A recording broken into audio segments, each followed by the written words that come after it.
ഓരോ നേതാക്കന്മാരും പറയുന്ന വാക്കുകൾക്ക് വ്യത്യാസമുണ്ടാവും, ആശയം ഒന്ന് തന്നെയാണ്. പിന്നെ ഞങ്ങൾക്ക് എല്ലാ നേതാക്കന്മാർക്കും നിർമ്മിച്ചു നൽകുന്ന ക്യാപ്സ്യൂൾ ഫാക്ടറി ഇല്ല. ഞങ്ങൾ ഉയർത്തിപ്പിടിച്ച രാഷ്ട്രീയം അതിശക്തമായി തന്നെ ജനങ്ങൾക്കിടയിൽ ക്യാമ്പയിൻ ചെയ്ത് മുന്നോട്ട് പോകാൻ തന്നെയാണ് ഞങ്ങളുടെ തീരുമാനം. ഞങ്ങൾ ഇത്തരം കാര്യങ്ങൾ ജനങ്ങളോട് സംവദിക്കുമ്പോൾ എന്തെങ്കിലും പോരായ്മയോ കുറവോ ഉണ്ടോ എന്ന് പരിശോധിക്കാൻ നാളെ പാർട്ടിയുടെ സംസ്ഥാന കമ്മിറ്റി ചേരുകയാണ്. ഞങ്ങൾ അത് വിശദമായിട്ട് പരിശോധിക്കും.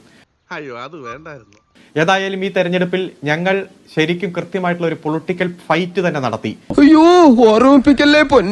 ഞങ്ങളുടെ ഭാഗമായി നിന്ന് 9 കൊല്ലം പ്രവർത്തിച്ച ഇടതുപക്ഷ ജനാധിപത്യ മുന്നണി ഗവൺമെന്റിന്റെ തന്നെ ഭാഗമായി നിന്ന് വികസന പ്രവർത്തനങ്ങൾക്ക് നേതൃത്വം കൊടുത്ത അദ്ദേഹം തന്നെ ബഹുമാനപ്പെട്ട മുഖ്യമന്ത്രിയെ സ്റ്റേജിലിരുത്തി എന്റെ പിതൃ തുല്യനാണ് എന്ന് പറഞ്ഞ് 2000 കോടി രൂപയുടെ വികസന പ്രവർത്തനങ്ങൾ ഈ മണ്ഡലത്തിൽ 9 കൊല്ലം കൊണ്ട് അനുവദിച്ചു തന്ന എന്ന് പറഞ്ഞ ആ വ്യക്തിത്വം തന്നെയാണ് പിന്നീട് മുഖ്യമന്ത്രിയെയും അതുപോലെ തന്നെ CPM-ന്റെ നേതാക്കന്മാരെയും കുറ്റം പറഞ്ഞുകൊണ്ട് പുറത്തേക്ക് പോകുന്ന സാഹചര്യം ഉണ്ടായത്. 34 കൊല്ലം അവരുടെ കയ്യിലിരുന്ന ഒരു സീറ്റ്, ആ സീറ്റ് അവരിൽ നിന്ന് തന്നെ ഇങ്ങ് പോന്ന വിമതനായിട്ട് നിന്ന ഒരാളെ ഇടതുപക്ഷത്തിന്റെ സ്വതന്ത്രനായിട്ട് മത്സരിച്ച് കഴിഞ്ഞ തവണ കേവലം 2700 വോട്ടിനാണ് വലിയ ഇടതുപക്ഷ തരംഗം ആഞ്ഞടിക്കുമ്പോൾ, അതായത് 99 സീറ്റ് ഞങ്ങൾക്ക് കിട്ടുമ്പോൾ ഈ മണ്ഡലം ഞങ്ങൾക്ക് കിട്ടിയത്.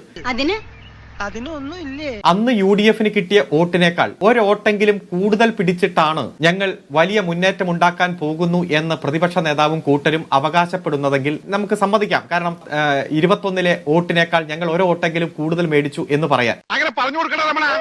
ഞങ്ങളെ സംബന്ധിച്ചിടത്തോളം ഭരണ തുടർച്ചയിലേക്ക് പോകാൻ പറ്റിയ നല്ല സംഘടനാപരമായിട്ടുള്ള കരുത്തും ജനങ്ങൾക്ക് കൊടുത്ത വാക്ക് കൃത്യമായി പാലിച്ച് 900 കാര്യങ്ങൾ ഞങ്ങൾ പറഞ്ഞ പ്രകടന പത്രിക പൂർണ്ണമായി നടപ്പാക്കാൻ കഴിയുമെന്ന ഉത്തമ ബോധ്യം ഞങ്ങൾക്കുണ്ട്.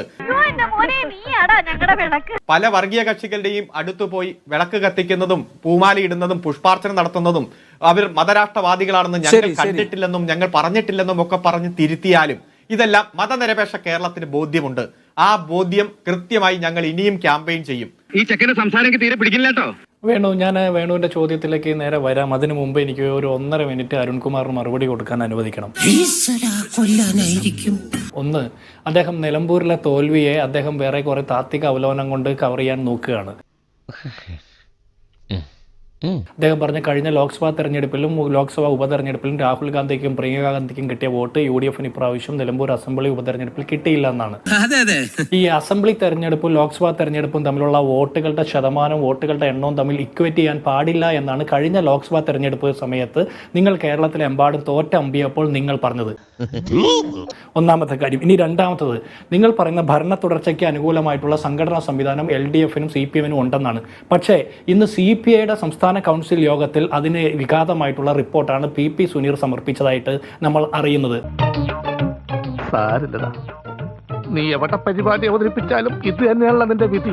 മാത്രമല്ല AK ബാലൻ എന്ന് പറഞ്ഞ CPM-ന്റെ സെക്രട്ടേറിയറ്റ് മെമ്പർ കൂടിയായിട്ടുള്ള മുൻ മന്ത്രി AK ബാലന്റെ അഭിപ്രായവും സംഘടനാപരമായി LDF-നും CPM-നും വീഴ്ച സംഭവിച്ചിട്ടുണ്ട് എന്നാണ്. അങ്ങനെയൊക്കെ വഴിയില്ല.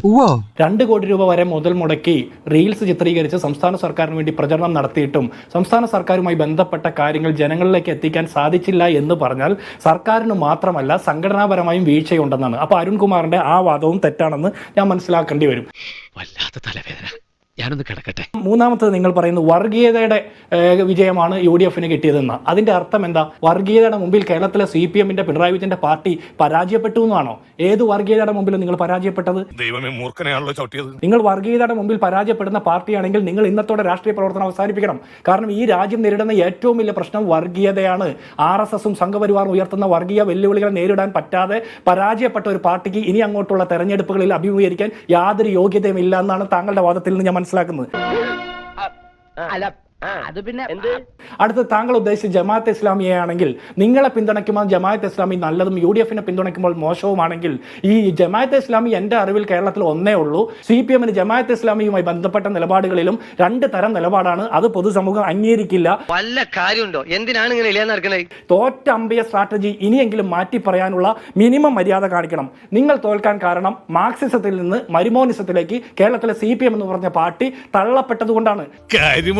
സത്യമാണെങ്കിലും എനിക്ക് അംഗീകരിച്ചു കൊടുക്കാൻ പറ്റുമോ? അത്രയും വലിയ പരാജയത്തിന്റെ പടുകുഴിയിലേക്ക് തള്ളപ്പെടുമ്പോഴും എന്താണ് പരാജയത്തിന്റെ പ്രധാനപ്പെട്ട കാരണമെന്ന് തിരിച്ചറിയാൻ പോലും പറ്റാത്തത്ര ജനങ്ങളിൽ നിന്ന് അന്യം നിന്ന് പോയ ഒരു പാർട്ടിയായിട്ട് പിണറായി വിജയന്റെ ഏകാധിപത്യ പാർട്ടിയായിട്ട് CPM മാറി.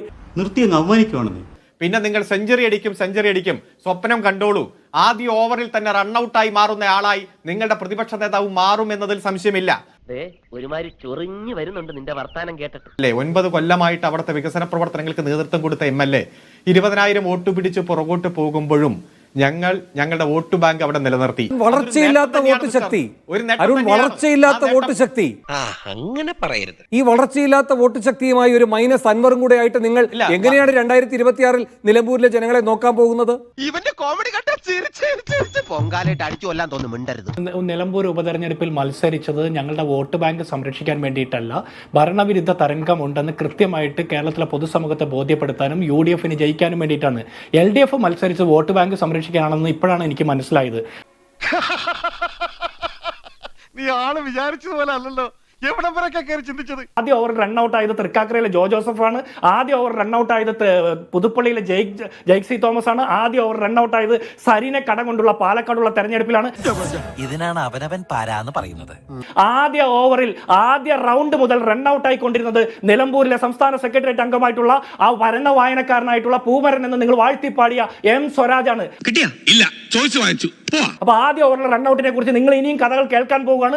ഇനിയും ചരിത്രം നിങ്ങളുടെ താടക്കി തട്ടി പറയാൻ പോവുകയാണ്. 2026 പൊതു തെരഞ്ഞെടുപ്പിൽ അത് കാണാം അരുൺകുമാർ. ഇനി ഞാൻ ഡയലോഗ് പറഞ്ഞ നീ കരഞ്ഞു.